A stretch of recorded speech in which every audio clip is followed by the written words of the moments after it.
గొడవలు చేయడం, రోడ్డు మీదకి రావడం, విన్యాసాలు చేయడం, రెచ్చగొట్టడం, మళ్ళీ మాట్లాడితే ఈ ప్రభుత్వం కావాలని చేస్తుంది, పోలీసులు కావాలని చేస్తున్నారని మా మీద నెపమేయడం. డిఎస్సి ఉంది, మీరు చూశారు. నేను అడుగుతున్నా, నేను మొదటి సంతకం పెట్టాను. నేను పవన్ కళ్యాణ్ గారు ఆ రోజు ఆలోచించి ఎన్నికల ముందు చెప్పాం, పేద పిల్లలు ఎవరైతే చదువుకున్నారో నిరుద్యోగులకు ఉద్యోగం ఇస్తాం, మెగా డిఎస్సి పెడతాం, మొదటి సంతకం పెట్టి 1 సంవత్సరంలో ఉద్యోగాలు ఇస్తామని ఆ ఉద్యోగాలు ఇచ్చాం. ఉద్యోగాలు ఇవ్వకుండా చేయాలని 350 సార్లు కోర్టుకు వెళ్ళారు. అన్ని వెకేట్ చేపించాం, ఉద్యోగాలు ఇచ్చాం. వాళ్ళ రమ్మన్నాం, కుటుంబాలతో వచ్చారు. వాళ్ళు ఒక్కొక్కసారి చెప్తే ఆనందం కలిగింది. చిన్న పిల్లల్ని వదిలిపెట్టి రాత్రింబగళ్ళు చదువుకొని భర్తల సహకారంతో ఆడబిడ్డలు చదువుకున్నారు, భార్య సహకారంతో భర్తలు చదువుకున్నారు. 7 ఏళ్ళు 5 ఏళ్ళు పడిన కష్టానికి ఫలితం వచ్చిందని ఆనందపడ్డారు. అలాంటి సెంటిమెంట్తో వాళ్ళు వచ్చి అది తీసుకున్నప్పుడు నేను చూశాను. ఒక్కొక్కరిది ఒక్కొక్క వాళ్ళ యొక్క బ్యాక్గ్రౌండ్ చూసి చాలా బాధ వేసింది. అలాంటి పరిస్థితులు ఇచ్చాం. ఈరోజు స్కూలుకు పోతే బ్రహ్మాండంగా టీచ్ చేస్తున్నారు. సంవత్సరం అయిన తర్వాత రోడ్డు మీదకి వచ్చి ఏదో ఢిల్లీలో నీట్ పేపరు లీక్ అయింది, ఇక్కడ కూడా లోకేష్ రాజీనామా చేయాలి, ఈ ప్రభుత్వంలో ఏదో జరిగిపోయిందని మాట్లాడుతున్నారు. కడాన నిన్న మీరు చూశారు, ఎవరైతే ఉద్యోగాలు వచ్చాయో మెగా డిఎస్సిలో వాళ్లే ర్యాలీ చేసి ఇంతవరకు చూశాం, ఇప్పుడు మాకు ఓపిక నశించింది, మేము చదువు చెప్పడం ఎంత బాగా చెప్తామో తప్పు చేసిన వాడిని చితక కొట్టడం కూడా అదే మారి కొడతామని రోడ్డు మీదకి వచ్చారు. కొండారెడ్డి బురుజు కర్నూలంగానే మనకు గుర్తొస్తుంది. అలాంటి ఒక హిస్టారికల్ మాన్యుమెంట్ దగ్గరికి వెళ్ళారు. వెళ్ళి కబద్దార్ చెప్పండి, మేము సమాధానం చెప్తామని అడిగే పరిస్థితికి వచ్చారు. ఎవరన్నా సిగ్గుండేవాళ్ళు ఒప్పుకోవాలి కదా, మానాలి కదా, అవునా కాదా, మానాలా లేదా? మానాలి అనేవాళ్ళు చేలిపైకి ఎత్తండి. ఇప్పుడు ఈరోజు మళ్ళా ఆందోళన చేస్తారంట, మళ్ళా ర్యాలీలు తీస్తారంట. అంటే రోడ్లన్నీ ఉండేది వీళ్ళు స్థైర్య విహారం చేయడానికి, రఫా గొడ్డలు పెట్టుకొని తిరగడానికి. అంటే నేను చూస్తూ గమ్మనుండాలి, అవునా కాదా? ఉండాలనా? ఏమమ్మా ఆడబిడ్డలు మీరే చెప్పండి. నేను కానీ చూస్తూ ఉంటే ఈ రాష్ట్రంలో ఎవ్వరికీ రక్షణ ఉండదు.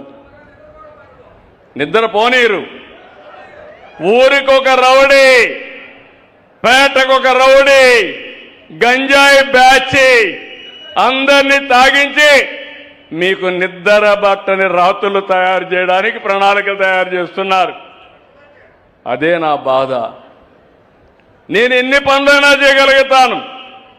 ఒక భోగాపురం ఎయిర్పోర్ట్ కట్టాం, నేను కట్టానంటాడు. రేపు పోలవరం పూర్తి అవుతుంది, అది కూడా నేనే చేశానంటాడు. రేపు అమరావతి పూర్తి అవుతుంది, ఏమంటాడు అని అడుగుతున్నా మిమ్మల్ని, అవునా కాదా? ఈ సంవత్సరమే ఉత్తరాంధ్ర సుజల స్రవంతిని ఎక్కడికైతే అనకాపల్లి వరకు నీళ్లు తీసుకెళ్తున్నాం. వెలుగొండ 30 ఏళ్లకు మునుపు నేనే ప్రారంభించాను, ఫౌండేషన్ వేశాను. కరువు ప్రాంతం, ఈసారి నీళ్లు కూడా లేని ప్రాంతానికి ఈ నెలలోనే వెలుగొండ పనులు పూర్తి చేసి మార్కాపురం జిల్లాకు నీళ్లు ఇస్తున్నాం. మనం ఇది చేసి ఆనందపడతా ఉంటే గొడ్డలి పార్టీ గొడ్డళ్లతో ఏదైతే ఆ రోజు బాబాయిని చంపి ముఖ్యమంత్రిగా ఉన్న నా మీదనే కేసు ఎట్టయితే పెట్టాడో పేపర్ రాశారు చూశారు కదా, నారాసుర రక్త చరిత్ర, నా ఫోటో, నా చేతిలో కత్తి. నాకు అలవాటు లేనిది అది ఒకటే, నా జీవితంలో ఎప్పుడూ లేదు. రౌడీలకు సింహ స్వప్నంగా ఉంటా, నేను రౌడీజం చేయను. నేనెప్పుడు చెప్తాను, ఎవడైనా హత్య చేస్తే ఎవరైతే పోస్ట్ మార్టానికి కారకులు అవుతారో వాళ్ళు కూడా పోస్ట్ మార్టంతోనే పోతారని నా సిద్ధాంతం అది. నేను రౌడీజం చేయను. ప్రజలకు ఇబ్బంది కలిగిస్తే మాత్రం వదిలిపెట్టనని మరొకసారి మీ అందరికీ హామీస్తున్నా. చేయాలన్నా లేదా అని మిమ్మల్ని అడుగుతున్నా. మీలో కూడా రోషం రావాలి కదా. అందుకే నేను నిన్నే అనౌన్స్ చేశాను నేను అని. ఒక మామూలు మహిళ ద్రౌపది ముర్ము అనే నేను ఈరోజు భారతదేశ రాష్ట్రపతిగా అయ్యారు. ఏంటి ప్రత్యేకత? మామూలు మహిళ, గిరిజన మహిళ, చాలా కష్టాలు వచ్చాయి, కుటుంబ సభ్యులు చనిపోయారు, పేదరికం ఉంది. పోస్ట్ గ్రాడ్యుయేషన్ చదువుకొని అంచెలంచెలుగా ఒరిస్సాలో మంత్రి అయ్యి, గవర్నర్ అయ్యి, దేశ అధ్యక్షురాలుగా తయారైంది. ఒక అబ్దుల్ కలాం, ఒక బిఆర్ అంబేద్కర్, ఒక ఎన్టీఆర్, ఒక గాంధీజీ, ఒక నరేంద్ర మోడీ, అందరూ కూడా మామూలు వ్యక్తులే. 80 ఏళ్ళైంది స్వాతంత్రం వచ్చి, 80వ స్వాతంత్ర వేడుకలు జరుపుకుంటున్నాం. నేను అందుకే ఒక మాట చెప్పాను, చంద్రబాబు నాయుడు అనే నేను స్వర్ణాంధ్రప్రదేశ్ 2047 కోసం సంకల్పం చేశాను. మరి మీరు అని అడుగుతున్నా. ప్రతి ఒక్క వ్యక్తి గుర్తుపెట్టుకోవాలి, నేను మీకు కూడా శక్తి ఉంది. మీరందరూ నేషనల్ డెవలప్మెంట్లో పార్ట్నర్స్ కావాలి, దేశ అభివృద్ధిలో భాగస్వాములు కావాలి. మీరేదో పోయి యుద్ధం చేయక్కర్లేదు. యుద్ధం చేసేవాళ్ళు వేరే బ్యాచ్ ఉన్నారు, వాళ్ళు యుద్ధం చేస్తారు.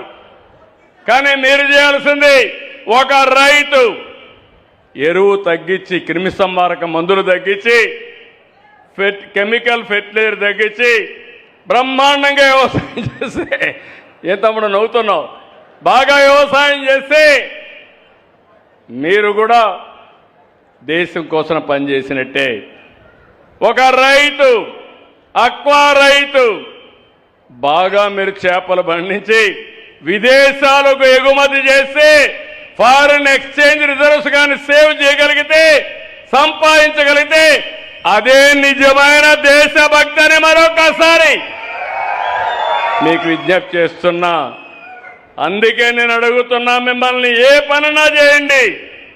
ఒక స్టూడెంట్ బాగా చదువుకుంటే, నాలెడ్జ్ సంపాదిస్తే